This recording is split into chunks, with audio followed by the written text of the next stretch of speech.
तो चलिए शुरू करते हैं हम लोग आज चैप्टर नंबर 2 पॉलिनोमियल्स पढ़ेंगे क्लास 10th का, और देखेंगे कि ये चैप्टर बहुत ज़्यादा सरल और बहुत इंटरेस्टिंग है। अच्छा, पॉलिनोमियल की बाकी चीज़ें जो 10th में पढ़नी है वो आप 9th में भी आपने कुछ पॉलिनोमियल पढ़ा रखा था, तो मैं थोड़ा सा रिवाइज करा देता हूँ, वरना आप, मुझे आशा है कि आप भूल चुके होंगे है कि नहीं। मुझे आशा ही नहीं, मुझे विश्वास है। तो पहले ये समझ लेते हैं हम लोग कि पॉलिनोमियल किसे कहते हैं। ये क्लास 9 में पढ़ा है आपने, पॉलिनोमियल किसे कहते हैं, व्हाट आर दी पॉलिनोमियल्स। तो उसके लिए समझते हैं पहले एक एल्जेब्रिक एक्सप्रेशन।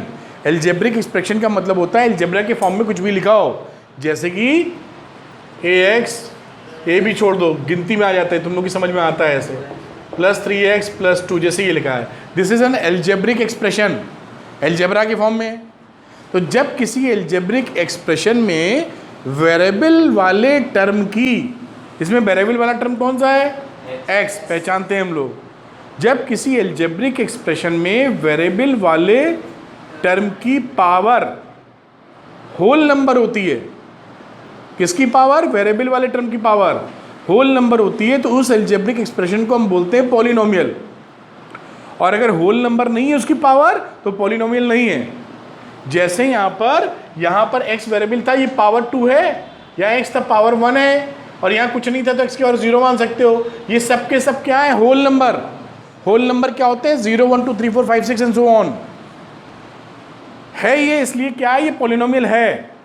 अगर कहीं भी ऐसा हो जाए जैसे 2x स्क्वायर प्लस 3x की पावर हाफ प्लस 2, और आपसे पूछे क्या ये पॉलिनोमियल है, तो आप कहेंगे ये पॉलिनोमियल नहीं है। क्यों, क्योंकि दो तो होल नंबर है, ये हाफ नहीं है, सब के सब होने चाहिए, और x की पावर 0 भी है लेकिन हाफ नहीं है, तो ये पॉलिनोमियल नहीं है। ये क्लास 9 में समझ चुके हैं हम लोग। याद आना शुरू हुआ कुछ की पूरी याददाश्त चली जाएगी। कुछ है, गजनी होता नहीं है हीरो आमिर खान, गजनी पिक्चर आई थी, शॉर्ट टर्म मेमोरी लॉस। तो और जैसे ये लिख दीजिए √2x प्लस 3, क्या ये पॉलिनोमियल है रजनीश, क्या बोल रहे हैं, है, ये पॉलिनोमियल है। ये देखिए 2 की पावर हाफ है, √2 का मतलब यही होता है ना, हमें किसकी पावर देखनी है, वेरिएबल वाले की, कांस्टेंट वाले की नहीं देखनी है, हमें किसकी पावर देखनी है, वेरिएबल की। तो इसमें वेरिएबल की पावर तो फर्स्ट क्लास 1 है, विच इज होल नंबर, और यहाँ कुछ नहीं था, इसकी और 0 मान सकते हैं। ठीक, और बात याद दिला देते हैं कि क्या ये मिस सिद्धि पॉलिनोमियल है? क्यों,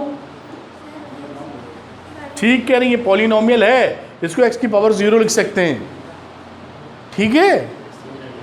अब आपने जो पढ़ाई की थी कि जो पॉलिनोमियल होते हैं उनकी एक डिग्री भी होती है, उस डिग्री को, डिग्री किसे कहते हैं, डिग्री ऑफ द पॉलिनोमियल, आप हाँ जी तनुश्री, हाँ, डिग्री ऑफ द पॉलिनोमियल।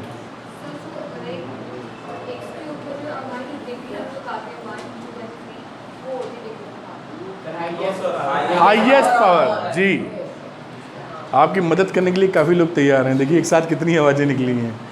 तो x की पावर, हाईएस्ट पावर डिग्री कहलाती है। तो डिग्री क्या है, highest power of the variable. जैसे इसकी डिग्री क्या है, 2, इसकी डिग्री भी 2, इसकी डिग्री 1, हाईएस्ट पावर 1 है। ये क्या था, ये तो वही वाला है। और इसकी डिग्री क्या है, 0, इस पॉलिनोमियल की डिग्री 0 है। कुछ गलत लिख दिया क्या, सही लिखा है। तो जो भी कांस्टेंट्स होते हैं, 2 3 4 6 10 आधा पौन, सारे के सारे कांस्टेंट पॉलिनोमियल के नाम से जाने जाते हैं, और उनकी डिग्री 0 होती है, एक्सेप्ट 0। 0 भी एक कांस्टेंट होता है, लेकिन क्या ये पॉलिनोमियल है, 0 है, ये 0 एक पॉलिनोमियल होता है, ये पॉलिनोमियल है, लेकिन इसकी डिग्री डिफाइन नहीं है। ये पिछले क्लास की बातें हैं, पिछले कक्षा की बातें, याद रखिएगा थोड़ा सा, है ना आदर्श कुमार, आप ध्यान दे पा रहे हैं बोर्ड पे जी। तो 0 भी एक कांस्टेंट पॉलिनोमियल है और उसकी डिग्री अनडिफाइंड है। जबकि इसके अलावा जितने भी कांस्टेंट्स होते हैं सब के सब कांस्टेंट पॉलिनोमियल होते हैं और उसकी डिग्री 0 होती है। तो ये चर्चा थी क्लास 9 की कि पॉलिनोमियल किसे कहते हैं। ठीक है, अब उसके आगे की बात, इतनी बात याद आ गई आपको, पॉलिनोमियल पहचान ले जाएंगे अब। ठीक है, अब बात आगे हम लोग करते हैं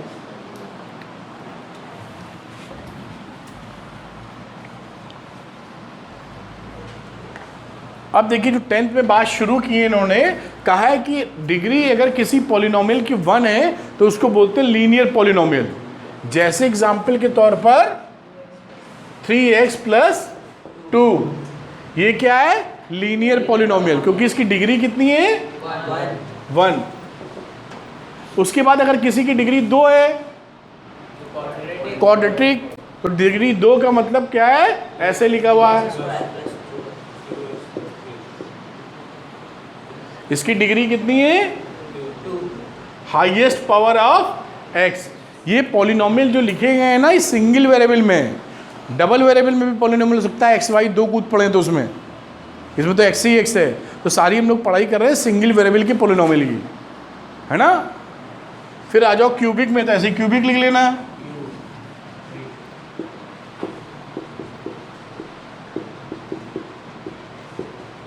एक एग्जाम्पल है, इसकी डिग्री कितनी हो गई? ये एग्जाम्पल है, बहुत सारे आप बना सकते हैं। ठीक है, अब अगली बात देखते हैं जो बड़ी इंपॉर्टेंट है और बहुत सरल है। अगर px इज द पॉलिनोमियल, कोई px एक पॉलिनोमियल है, जैसे मैं ये वाला ले लेता हूं आपको समझाने के लिए, number 2 quadratic polynomial. Suppose px is equal to this one, 3x² + 2x + 5। ये क्या है? एक पॉलिनोमियल जिसको px से रिप्रेजेंट कर दिया हमने।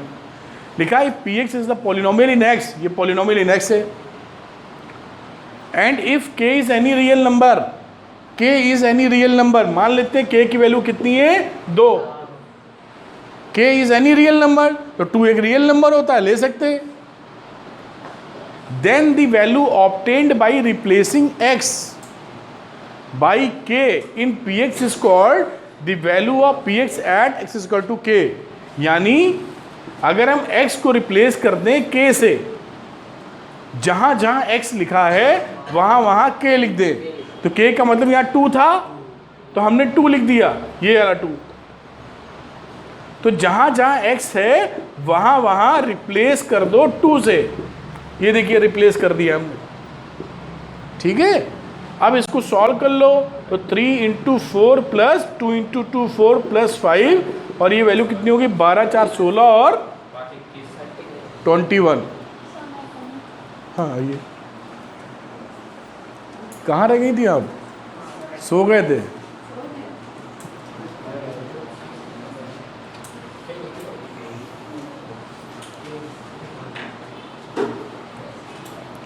तो यहाँ पर x की जगह आपने रिप्लेस कर दिया 2 से, है ना शिवेन? तो जब 2 से रिप्लेस किया तो इसकी वैल्यू कितनी आ गई? 21। तो P2 की वैल्यू 21। ये P2 क्या है? ये है value of Px। Value of Px, इसको लिख देता हूँ, value of Px at x = 2। It is denoted by this P2s। ये समझ में आनी चाहिए बात, शायद पहले इस्तेमाल भी की है हम लोगों ने, लेकिन आपको आनी चाहिए। ठीक है, अब इतना नोट कीजिए, फिर इसके आगे की बात करते हैं। कोई भी चीज़ बोर्ड की छोड़िएगा नहीं। अब देखिए जो बातें हमने सीखी थी उसमें एक पॉलिनोमियल लेते हैं एग्जाम्पल के तौर पे, px = x² - 3x - 4। क्या ये पॉलिनोमियल है? तो इसका आंसर है हाँ, ये पॉलिनोमियल है। क्यों? क्योंकि इसमें जो वेरिएबल यूज हुआ है विच इज़ x, और x की सभी पावर्स, जैसे यहाँ पे 2 है, होल नंबर है, यहाँ 1 लिखा हुआ है, नहीं लिखा तो 1 लिखा होता है, और कांस्टेंट के साथ कुछ नहीं तो x की पावर 0 लिख सकते हो, जो मैं नहीं लिख रहा हूँ, तो 0 को भी होल नंबर में लिया जाएगा। तो ये एक पॉलिनोमियल है। अब इस पॉलिनोमियल पे अगर हम x = k पर वैल्यू निकालना चाहें, चेक करने के लिए कि वैल्यू क्या आती है, तो x की जगह x को -1 से रिप्लेस कर देंगे। यही तो करते हैं, अब यही सीखा। तो x की जगह -1 रख दो, यहाँ x की जगह -1 रख दो, x की जगह -1 खेल खत्म। -1 का स्क्वायर 1 होता है, सब जानते हैं। -3 इंटू -1 + 3 -4 0 हो गई वैल्यू। ठीक है, तो पुरानी जो अभी चीज़ें सीखी हैं उसके हिसाब से क्या लिख सकते हैं कि value of P X at x = 1 is 0। ये स्टेटमेंट कह सकते हैं ना हम, अभी सीखा था हमने कि value of P X at x = -1 is 0। ठीक है, अब जब ऐसा हो जाता है, देखिए कोई वैल्यू अगर निकल रही है तो ये स्टेटमेंट यही रखते हैं हम लोग, लेकिन स्पेसिफिकली जब किसी वैल्यू पर जैसे -1 पे पॉलिनोमियल की वैल्यू 0 आती है तो उसमें हम लोग -1 को एक नया नाम दे देते हैं। क्या बोल देते हैं? Here -1 is said to be a zero of a polynomial. ध्यान दीजिएगा, इस -1 को क्या बोलेंगे? Zero of the polynomial P x.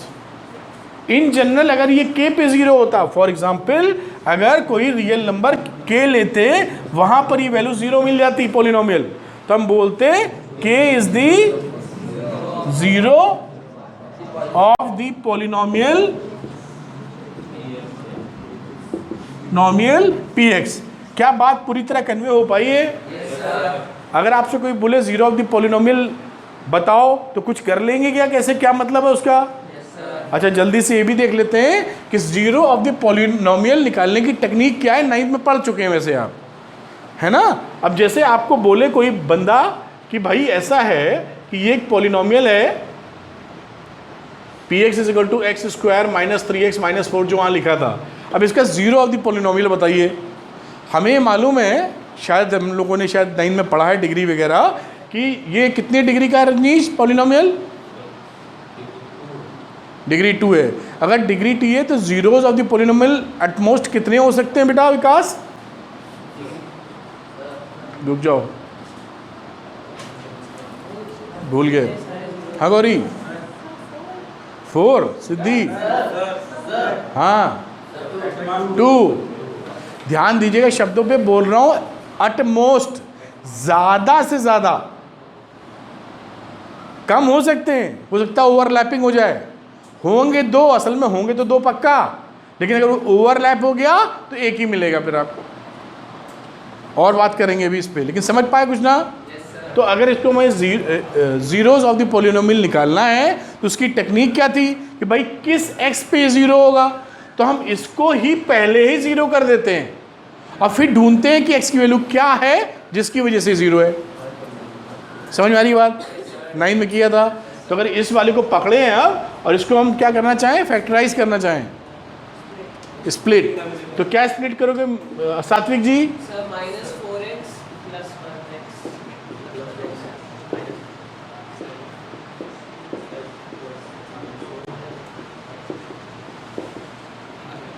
तो एक x + 1 आया,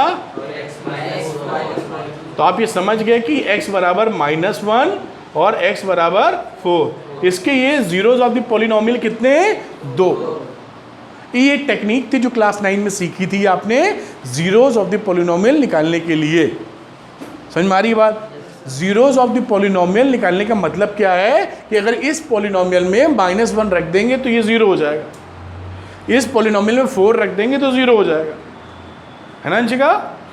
ये जो पॉलिनोमियल है जिसकी डिग्री 2 है, इसके ज़्यादा से ज़्यादा, वैसे तो हमेशा ही बोलना चाहिए ज़्यादा से ज़्यादा 2 जीरोज आएंगे।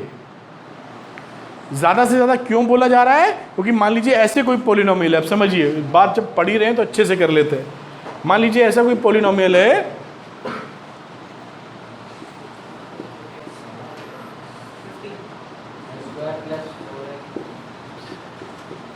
ये, मान लो कोई पॉलिनोमियल है, गलत लिख दिया है, ठीक है, ये कोई पॉलिनोमियल है, तो हमको ये पता है कि इस पॉलिनोमियल की डिग्री 2 है, तो 2 जीरोस निकलने चाहिए। अब इसको हमने 0 के बराबर किया तो ये क्या देखा, ये तो x - 1 फैक्टर बनेंगे इसका स्क्वायर। x - 1 को स्क्वायर करोगे तो यही तो आएगा, x² + 1 - 2x, नहीं? ठीक है, तो यहाँ पर आपने वैल्यू निकाली x - 1 = 0 और x = 1, तो इसके जीरोस ऑफ पॉलिनोमियल कितने आए? 1। अब आपके मन में ये प्रश्न उठ सकता है कि डिग्री तो 2 है लेकिन जीरोज ऑफ द पॉलिनोमियल केवल 1 निकला है, तो असल में इसकी जो डिग्री है polynomial zeros of the polynomial ये 1,1 है, क्योंकि ये दोनों सेम है इसलिए ये ओवरलैप कर गए हैं। तो आपकी भाषा में ज़्यादा कन्फ्यूजन ना हो इसलिए बोला ये जाता है कि एटमोस्ट जितनी डिग्री है उतनी ही जीरोज ऑफ द पॉलिनोमियल निकलेंगे या उससे कम निकलेंगे ड्यू टू ओवरलैपिंग। क्या ये बात पूरी कनेक्ट कर पाए हम अच्छे तरीके से? अब देखिए इंटरेस्टिंग चीज़, इतना पहले कॉपी करो नहीं रह जाएगा अभी। अब देखिए बड़ी इंपॉर्टेंट बात, क्या इंपॉर्टेंट बात, हमने इसके इस वाले के दो जीरोज ऑफ पॉलिनोमियल निकाले थे, ठीक है। अब अगर ये जो जीरोज ऑफ पॉलिनोमियल निकले इसकी बात कर रहा हूँ मैं, ये इस पॉलिनोमियल को लेके, अगर इन कुछ कह रही हो तो जीरोज ऑफ पॉलिनोमियल में अगर इनके जीरोज को हम ऐड कर दें बेटा, what we are doing here, we are adding. जो जीरोज थे वो ऐड कर दिए, बल्कि इसको और अच्छे से बताना हो तो ऐसे समझ लो, ब्रैकेट लगा दे, दोनों को ऐड कर दिया हम, ठीक है। अब ऐड किया तो क्या रिजल्ट आया, 3, ठीक। और ये जो लिखा है यहाँ पर, इसमें अगर हम देखें, इसको अगर ऐसे ले लें हम, ax² plus bx plus c बराबर 0 समझ लो, या ऐसे बराबर 0 ना हो तो इक्वेशन भी नहीं ये। अब यहाँ पर अगर हम कर दें -b/a, इससे कंपेयर करो, माइनस लगाया, b की वैल्यू कितनी थी वहाँ, बताओ गौरी बताओ b कितना है कंपेयर करके, तो जो, हाँ गौरी, -3। a कितना है गौरी, हाँ 1 है, ठीक कहती हो। तो ये 3 आ गया 3 आया ना। अब एक दूसरा देखो, अगर हम प्रोडक्ट लेते हैं, -1 इंटू 4 जीरोस का प्रोडक्ट, तो आंसर आता है -4। और इस पॉलिनोमियल में अगर हम लोग हारिया c/a करते हैं तो c कितना है, c है -4, a कितना है -4। तो हमने क्या देखा कि जो जीरोस निकलने उनका सम या जीरोस निकलने उनका प्रोडक्ट का रिलेशन इनके कोफिशिएंट से है। ये क्या चीजें थी, कोफिशिएंट्स, किसके, इस पॉलिनोमियल के कोफिशिएंट। यही तो है, एबीसी तो कोफिशिएंट ही बोलते हो, बोलते हो ना। तो हमने क्या पाया, ऑब्जर्वेशन था इस शुरुआती दौर का, कि जो जीरोस ऑफ पॉलिनोमियल निकल रहे थे उनको अगर हम ऐड कर रहे हैं, क्वाड्रेटिक पॉलिनोमियल की बात कर रहा हूँ इस समय, उनको ऐड कर रहे हैं, और अगर हम -b/a ले रहे हैं तो दोनों की वैल्यू सेम आ जा रही है। और अगर दोनों का प्रोडक्ट ले रहे हैं और c/a कर रहे हैं तो वही वैल्यू आ जा रही है। ये जो रिलेशनशिप थी किसके बीच में, जीरोस ऑफ पॉलिनोमियल के एडिशन और प्रोडक्ट के बीच में और कोफिशिएंट ऑफ द पॉलिनोमियल के बीच में, इसी रिलेशनशिप की स्टडी हमें इस चैप्टर में करनी कि किस किस तरीके से आता है। यही मेजरली हमको स्टडी करनी इस चैप्टर में। बाकी ज्योमेट्रिक इंटरप्रिटेशन भी देखना है कि ज्योमेट्रिकली क्या मीनिंग होता है जीरोस ऑफ पॉलिनोमियल का। क्या मेरी बात आप कनेक्ट कर पाए हैं, ये मैंने क्या किया कुछ अंदाज़ा लगा है? तो ये जो छोटे से ऑब्जर्वेशन आए, ये पढ़ाने के लिए तो एक एग्जाम्पल दिया गया, लेकिन उस समय मैथमेटिशियन जो थे उन्होंने हज़ारों चीज़ों पे अप्लाई किया और हर बार देखा कि हर बार सही आ रहा है। किसी भी चीज़ को पक्का थोड़ी मान लेते हैं 1 कि 2 4 बार करके, वो तो हम लोग जान चुके, इसलिए पढ़ाने के लिए एक एग्जाम्पल लिख के बता दिया। जब ये बात आई होगी सामने आज से कई 100 साल पहले, तो हज़ारों इक्वेशंस पे ट्राई किया गया होगा, देखा सब में ऐसा आ रहा है, तो उन्होंने कहा इसका मतलब है देयर इज अ रिलेशन। अंधा चुक्की तो 1 ही बार आता है, 2 बार आता है, 3 बार, किस्मत साथ तो 2-4 बार देती है, लेकिन जो बच्चे मेहनत करते हैं उनकी किस्मत उनकी जेब में रहती है नहीं। और अंधा चुक्की तो पढ़ के गए 4 क्वेश्चन, वही फंस गए तो 100 में 100 आ गया। फिर मेरा सीना 56 इंच का है ना, वो मोदी साहब बोलते जैसे, तो वही वाली स्टाइल हो गई कि 4 ही पढ़े थे, फंस गए वो। अगली बार गए 4 पढ़ के गए, निकल लिए चारों, अब हिल रहे हैं, माई सीना इज 0 इंच है कि नहीं। तो वो सिचुएशन ना, समझ पा रहे हो क्या बोल रहे हैं? तो ये अंधा चुक्की वाली सिचुएशन नहीं थी, ये एक रियल रिलेशनशिप इस्टेब्लिश हो रही थी, और इसी रिलेशनशिप को आदर्श कुमार हम लोग को थोड़ा अच्छे से स्टडी करना है इसके अंदर। क्या समझ पाए मेरी बात?